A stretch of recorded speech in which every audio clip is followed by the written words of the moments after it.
예, 오늘 올 제너레이션 커넥트 온 세대 전도 예배 참여하신 여러분을 주의 이름으로 사랑하고 환영하며 축복합니다. 오늘은 영화 이야기로부터 시작하려고 합니다. 기독교 영화 사상 최고의 대작 중에 하나는 배너입니다. 이 영화는 미국의 남북전쟁의 영웅이며 터키 대사를 지낸 바 있는 루 웰레스가 1890년에 쓴 동명의 소설을 영화로 만든 것입니다. 이 배너는 1926년에 무속영화로 처음 제작된 후에 영화 기술의 발전에 따라서 1959년 컬러 와이드 스크린을 이용해서 다시 제작을 하였습니다. 당시 대단한 화제를 불러일으켰습니다. 영화를 준비하고 만드는 데 무려 10년이 걸렸고 동원된 사람이 10만여 명이나 됩니다. 사용된 필름은 지구를 한 바퀴 돌고도 남을 정도였습니다. 대사를 한마디 이상 한 인물만도 496명이 나오고 하이라이트인 15분간의 전차 경주 장면을 찍기 위해서 1만 5천 명이 4개월간 연습을 했다는 전설적인 기록도 남겼습니다. 영화 배너는 무려 11개 부분에서 아카데미상을 수상을 했습니다. 우리가 겉으로 보게 되면 이 영화는 배너라고 하는 한 인물의 절망과 시련과 그리고 복수의 이야기로 보여지고 있습니다. 그러나 이 영화의 주제를 보게 되면 예수 그리스도를 통한 구원과 사랑입니다. 주인공 배너는 유다 귀족입니다. 그러나 그는 로마 친구인 메살라이에서 총독을 암살하려고 했다고 하는 누명을 뒤집어 쓴 채로 노예가 되어 갈리손으로 끌려가게 됩니다. 그리고 그의 어머니와 누이는 지하 감옥에 갇혀 있다가 후에는 나병에 걸려서 죽음의 계곡으로 가게 됩니다. 3년의 세월이 지나고 난 다음에 그는 바다에 빠져 죽어가는 로마의 장군을 건지게 되었고 그의 양자가 되어 돌아옵니다. 그리고 멋진 전차 경주를 통하여 친구 메살라에게 복수를 합니다. 그러나 그때 그는 어머니와 누이가 비참한 병으로 고통받고 있다는 것을 알게 되었고 로마 제국을 향하여 복수를 다짐합니다. 그때 베노의 집에는 아름다운 한 여인이 있었습니다. 그 집안에 대한 관리인의 딸 에스더입니다. 그녀는 주인 없는 집을 지키면서 베노가 돌아오기를 기다리고 있었습니다. 그러더니 그녀는 예수님을 만나게 됩니다. 그녀도 아버지가 억울하게 고문을 당해서 다리를 쓰지 못하게 되는 등 많은 고통을 겪었고 로마에 대하여 분노를 품게 되지만은 예수님을 만나고 난 다음에 그녀의 마음은 평화 사랑으로 가득 차게 됩니다. 예수님은 그녀를 불타는 복수심과 증오에서 구원해 내셨습니다. 에서는 베너가 로마를 상대로 싸우다가 비참하게 되는 것을 원치 않습니다. 그러면서 예수님을 만나보고를 권합니다. 결국 베너는 예수님께서 고쳐주시고 기대하면서 죽음의 계곡에 가서 어머니와 누이를 안고 예수님께로 갑니다. 그러나 가보니 예수님은 십자가를 지고 골고다 언덕으로 오르고 있는 중이었습니다. 베너는 예수님을 따라가서 십자가의 죽음을 현장에서 목도하게 됩니다. 그런 예수님께서 아버지여 저들의 죄를 용서하여 주옵소서라고 기도하시는 걸 보고 듣고 큰 감동을 받게 되어 로마를 향한 복수심을 버리게 됩니다. 마음의 평화가 찾아왔습니다. 그도 예수님을 통하여 구원을 받게 되었습니다. 그렇다면 그의 어머니와 누이는 어떻게 되었습니까? 우리가 영화를 보게 되면 예수님의 못 박힌 손에서 피가 흘러 십자가를 타고 내립니다. 그 피가 내리는 빗물과 섞여서 흐릅니다. 그 순간 두 모녀의 저주의 병이 고침을 받습니다. 어머니와 누이도 예수님을 통하여 구원을 받았습니다. 그러기 때문에 이 영화는 단지 복수의 이야기를 담은 영화가 아니라 예수님을 통하여 어떻게 구원이 임하였는지를 보여주고 있습니다. 영화 속에서 예수님은 질병으로부터 구원하시고 분노와 복수심으로부터 구원하시고 죄로 인한 온갖 고통에 몸부림치는 인생들을 구원하는 구주이십니다. 이 시간 저는 한 가지 심각한 문제를 제기하려고 합니다. 그것은 이것이 영화가 아니고 현실이라면 어떻게 되겠느냐 하는 것입니다. 저는 이런 생각을 해보았습니다. 영화에서 베노는 어머니와 누이를 예수님 앞으로 인도해서 꼭 고침을 받게 하려고 애를 씁니다. 베노 역할은 찰턴 헤스턴이라고 하는 배우의 표정이 정말로 애절합니다. 실감나는 연기입니다. 나무 주연상을 받을 만한 연기입니다. 그런데 그 연기를 펼치던 당시 찰턴 헤스턴이 정말 예수님을 자신의 구원자로 믿는 간절한 믿음을 가지고 그 연기를 한 것일까요? 아니면 어디까지나 연기니까 예수님을 몰라도 예수님께 대한 간절한 믿음이 없어도 얼마든지 할 수 있는 것입니까? 사람들은 분명 말할 것입니다. 그건 어디까지나 영화다. 영화는 영화일 뿐이다라고 말할 수 있습니다. 그러나 저는 여기서 영화가 아닌 현실 이야기를 말씀드리려고 합니다.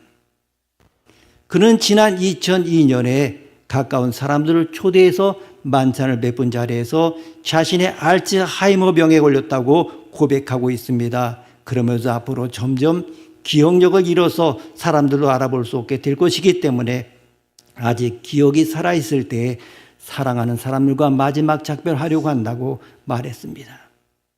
참석한 사람들은 그와의 작별을 생각하면서 울었다고 합니다.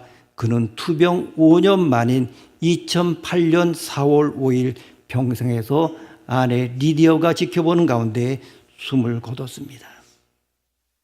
영화를 보신 분들은 이 찰턴 헤스턴이 영화 속에서 얼마나 힘이 넘치는 강인한 모습으로 등장했는지를 잘 기억하실 것입니다. 비평가들은 그야말로 서사극의 영웅이 견지해야 할 강인한 육체, 불굴의 의지, 근엄한 아버지 이미지 등을 고루 갖춘 적임자라고 평가했습니다. 그러나 그는 주변 사람의 도움이 없이는 먹고 자는 것도 불가능한 상황에서 마지막을 기다리다 죽었습니다. 여러분, 지금 우리들은 저 천국을 향하여 나아가고 있습니다. 죽음에 점점 더 가까워가고 있습니다. 엄연하고 처절한 현실입니다. 지금 나의 상황, 환경들, 그리고 건강 상태, 나에게 들어가면서 내 마음대로 할 수 있습니까? 지금은 더 이상 난 예수님의 필요 없다라고 말할 수 없는 상황에 있지 않습니까? 지금 저에게는 구원하여 천국으로 인도할 주님이 절실합니다.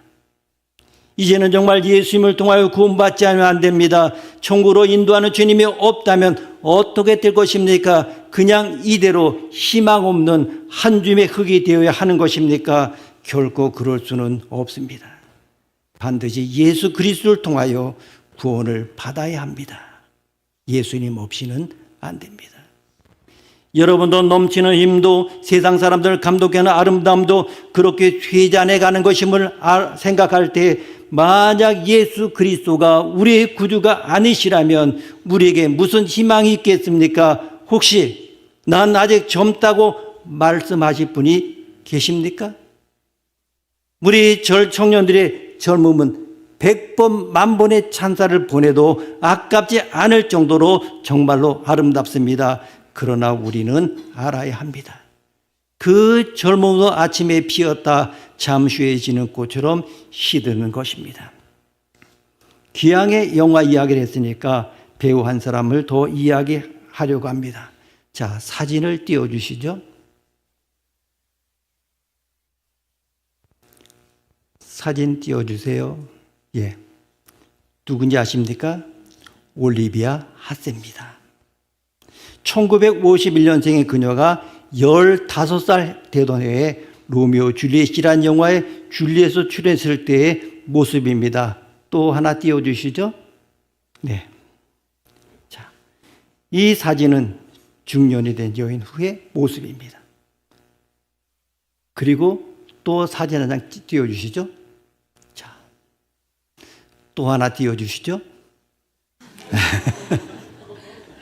예, 제 사진입니다. 자, 여러분, 이 두 장의 사진이 함께 붙여진 이 모습에서 이런 이름을 붙인다고 하면 뭐라고 하면 좋겠습니까?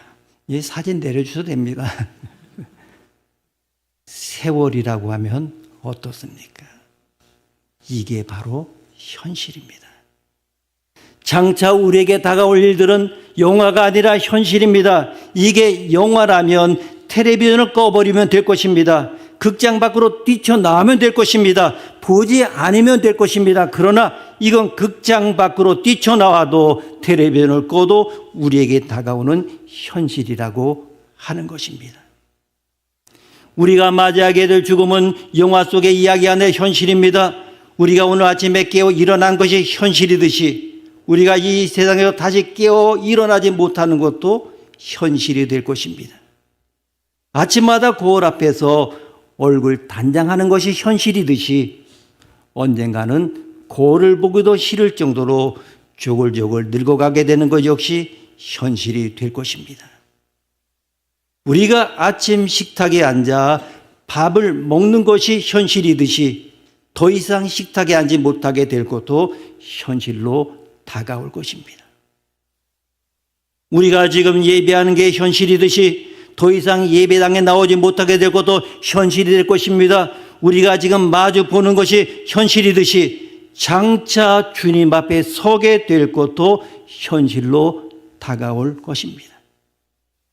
그럼 우리는 영화 속을 살아가는 사람들처럼 예수님을 생각하면 안 됩니다. 이건 분명 현실이고 너무나도 절박한 문제입니다. 우리가 구원하신 예수님이 안 계시면 우리는 아무런 희망도 없습니다. 그러게 예수님이 우리를 구원하셔서 영원한 생명의 나라로 인도하실 것을 말씀하시는 오늘의 본문은 너무도 소중합니다. 요한복음 3장 16절은 세상 모든 사람들이 익숙하게 아는 성경 말씀입니다. 말씀 띄워주시죠. 함께 읽습니다. 하나님의 세상을 이처럼 사랑하사 독생자를 주었으니 이는 그를 믿는 자마다 멸망하지 않고 영생을 얻게 하려 하심이라. 아멘. 마틴 루터는 이 요한복음 3장 16절을 축소된 복음이라고 말합니다. 복음의 에센스입니다. 어떤 신학자는 이 말씀을 최고라는 표현으로 해석하는 데 참 의미가 깊습니다. 하나님이 최고의 애인이라는 표현으로 최고의 애인이라고 하는 것입니다. 하나님은 인간을 지고로 사랑하시는 분입니다.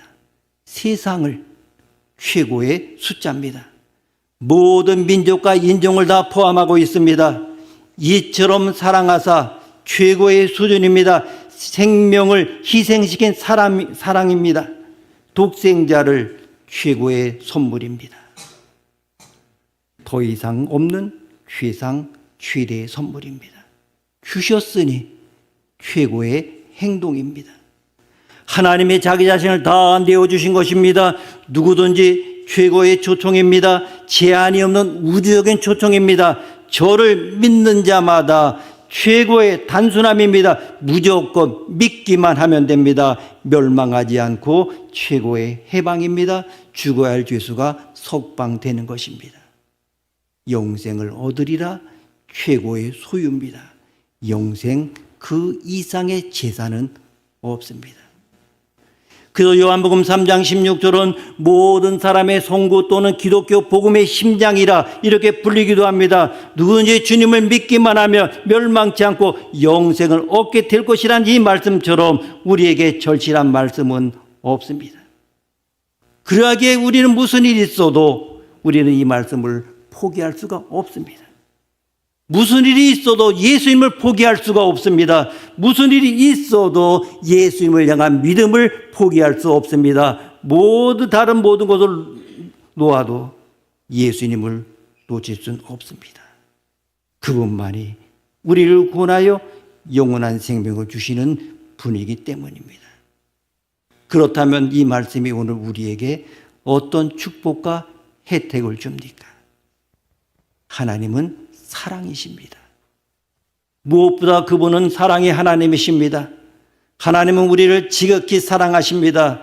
오늘 본문은 이렇게 시작합니다. 하나님의 세상을 이처럼 사랑하사 나라와 민족과 인종을 초월하여 나 같은 죄인까지도 기꺼이 사랑하십니다. 여러분, 나는 하나님의 놀라운 사랑의 대상을 믿고 건강한 자긍심을 가지고 살아가야 하는 것입니다. 하나님이 내가 좋답니다. 여러분이 좋답니다. 정말 나를 사랑하시답니다. 이 얼마나 행복한 말입니까? 저는 언제 읽어도 감동이 되는 인간 승리자 송명희 자매의 시가 가슴을 뿌듯하게 합니다.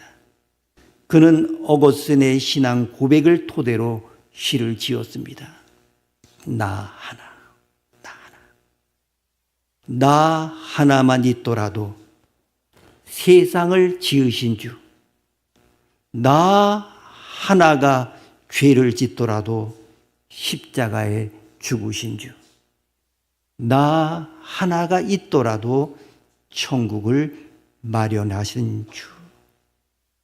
여러분, 그러하게 나도, 여러분도 하나님께 최고의 귀한 손님입니다. 사랑이 무엇입니까? 이 사랑은 주는 것입니다.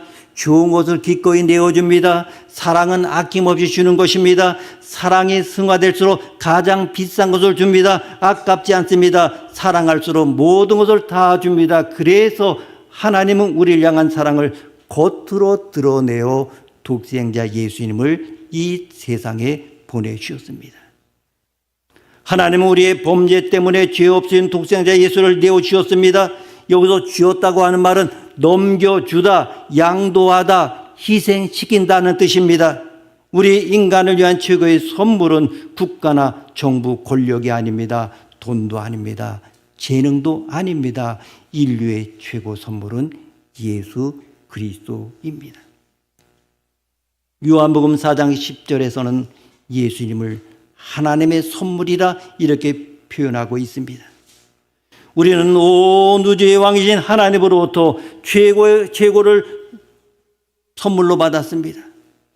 바로 독생자 예수를 받았습니다. 그래서 미국의 훌륭한 설교가 척 스윈돌은 이렇게 감동적인 설명합니다. 우리에게 가장 필요한 것이 정보였다면 하나님께서 우리에게 교육자를 보내주셨을 것이다. 우리에게 가장 필요한 것이 기술이었다면 하나님께서는 우리에게 과학자를 보내주셨을 것이다. 우리에게 가장 필요한 것이 돈이었다면 하나님께서는 우리에게 경제학자를 보내주셨을 것이다. 우리에게 가장 필요한 것이 쾌락이었다면 하나님께서는 우리에게 연예인을 보내주셨을 것이다. 그러나 우리에게 가장 필요한 것이 용서였기에 하나님께서는 우리에게 구세주를 보내주신 것이다. 우리를 죄악에서 건져주실 자, 우리의 죄값을 대신 짊어질 자로 독생자 예수를 보내주셨습니다. 예수는 바로 그 구원의 주님 예수 그리스도를 선물로 받으신 최고의 귀한 손님이십니다. 기독교 신앙의 본질은 참으로 단순합니다. 하나님이 이 세상에 보내주신 예수를 믿기만 하면 구원받습니다. 시대가만 쳐다보는 믿음으로도 억만가지의 죄로부터 구원받습니다. 그런데 믿음도 하나님의 선물이라고 하는 것입니다. 사도 바울은 이런 벅찬 가슴으로 간증하고 있습니다. 에베소 2장 8절 말씀 함께 읽습니다. 너희는 그의 의에 의하여 믿음으로 말미암아 구원을 받았으니 이것은 너에게서 난 것이 아니요 하나님의 선물이라. 아멘. 여러분, 지금 내가 예수 믿고 교회에 다니는 것이 신기하지 않습니까? 왜? 하나님이 믿음을 주었기 때문입니다.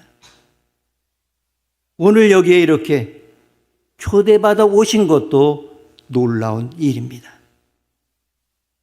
그렇기 때문에 우리는 가족이나 친구, 이웃의 구원을 위해서 더욱 간절하게 기도할 필요가 있습니다. 주님, 제 남편에게도 믿음을 선물로 주옵소서. 우리 부모 형제에게도 믿음의 선물을 주옵소서.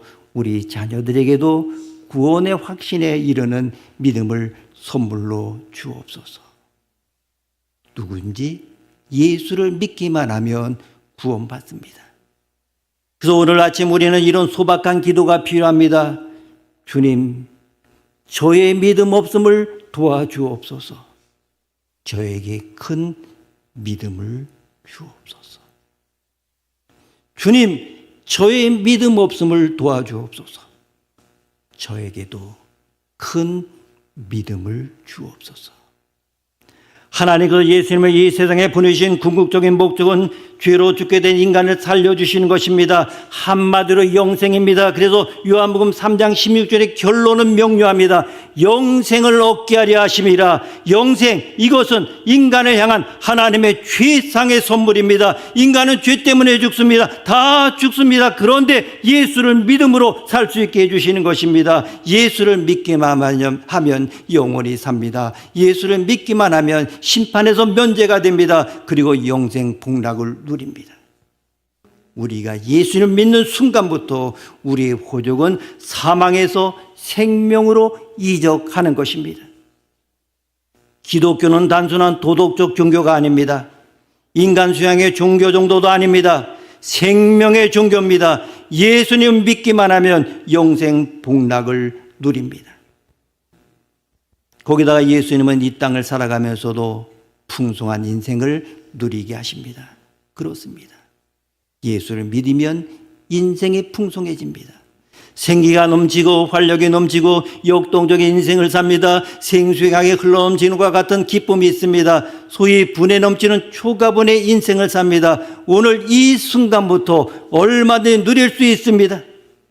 현재 내가 누릴 수 있는 최고의 선물은 곧 예수 그리스도입니다. 그 선물은 구원과 영생입니다. 세상에서 가장 비싼 공짜 선물입니다.